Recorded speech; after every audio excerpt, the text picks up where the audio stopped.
அனைவருக்கும் வணக்கம்.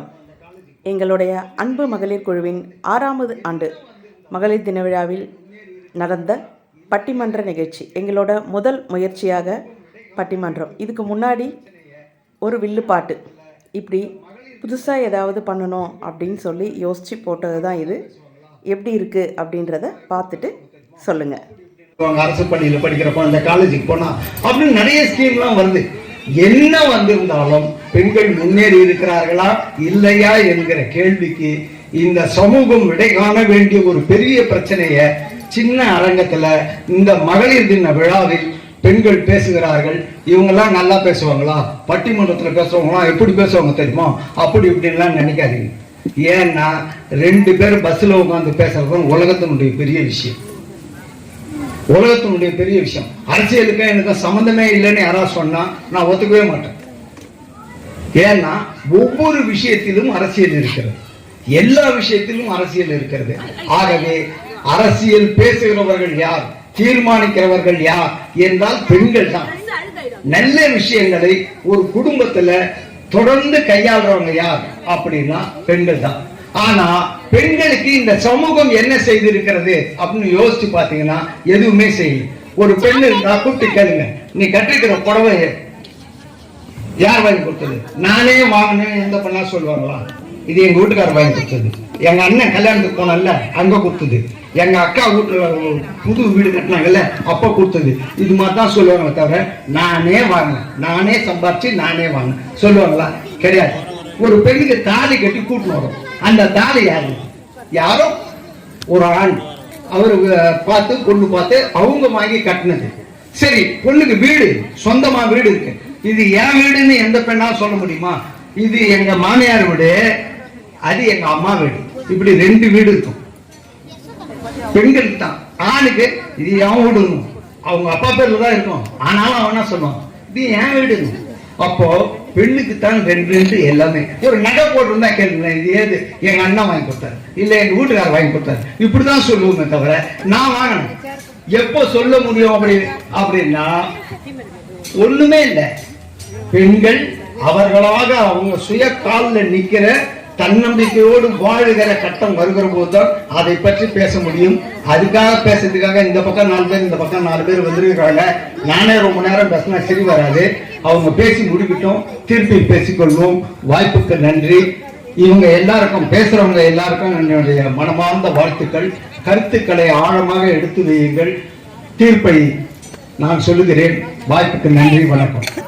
அப்படின்னு சொல்லி நிற்கிறாங்களோ அவங்க மனதளவில் ஸ்ட்ராங்காக இருந்தால் மட்டும்தான் எந்த ஒரு விஷயமே பண்ண முடியும். அப்படி பல விருதுகளை வாங்கி இருக்கக்கூடிய அந்த ஒரு பெண்மணியை பார்த்தீங்கன்னா எல்லாருமே போற்றக்கூடியவராகவும் அவங்கள பற்றி நிறைய விஷயங்கள் நம்ம படிச்சே இருக்கோம். பெண்களின் உரிமைக்காக போராடி அவர்களை மேலே கொண்டு வந்துள்ள அன்றைய பெண்கள் அவர்களை தொடர்ந்தே நிமிர்ந்த நன்னனையும் நேர்கொண்ட பார்வையும் நிலத்தில் யாருக்கும் அஞ்சாத நெறிகள் திமிர்ந்த ஞான செருக்கும் இருப்பதால் செம்மை மாந்தர் திரும்புவதில்லையாம் என்று சொன்ன பாரதியின் வரிகள் மெய்ப்பட வேண்டுமெனில் பல தடைகளை தகர்த்தெறிந்து வெற்றி பெற்ற பெண்கள் இங்கு தமிழில் பிறந்து தமிழால் வளர்ந்து தமிழால் உயர்ந்து தமிழை உயர்த்திய தமிழ் சான்றோர்களை வணங்கி அவையோரே அதில் இருக்கும் பெரியோரே அனைவருக்கும் மாலை வணக்கமும் மற்றும் மகளிர் தின நல்வாழ்த்துக்களும். பெண் சுதந்திரம் அடையவில்லை என்பதை பற்றி நான் பேச வந்துள்ளேன். விரும்பியதை செய்வதில் மட்டுமல்ல பெண் சுதந்திரம், விரும்பாததை செய்யாமல் இருப்பதிலும் உள்ளது பெண் சுதந்திரம். இங்க வந்திருக்க எல்லா தாய்மார்கள்கிட்டயும் நான் கேட்கிறேன், இங்க இருக்கிறதுல எத்தனை பேர் உங்களுக்கு பிடிச்ச விஷயத்த நான் யார்கிட்டயும் கேட்காம செய்வேன் அப்படின்னு சொல்றவங்க கைத்துக்குங்க பார்ப்போம்.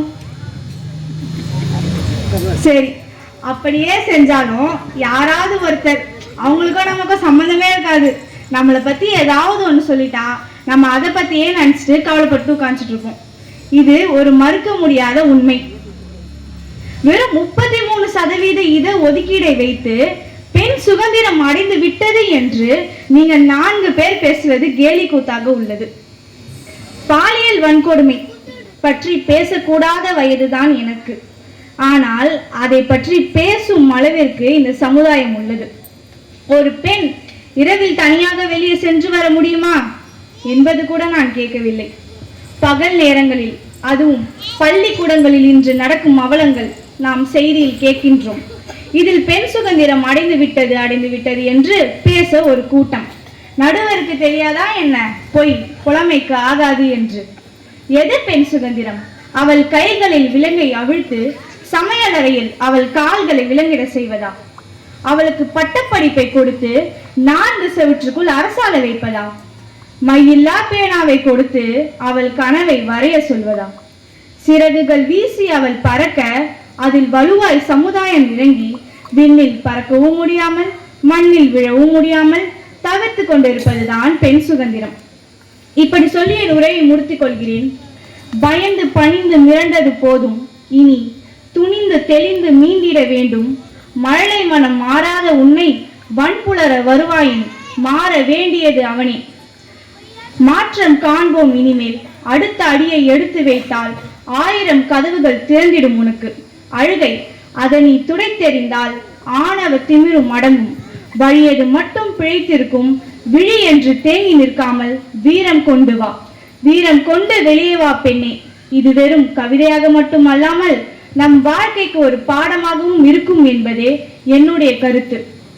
இன்று பெண் சுதந்திரம் அடையவில்லை என்றாலும் எதிர்காலத்திலாவது பெண் சுதந்திரம் அடைந்து விடும் என்பதே ஒரு பெண்ணாகி என்னுடைய விருப்பம். வாய்ப்பிற்கு நன்றி, வணக்கம்.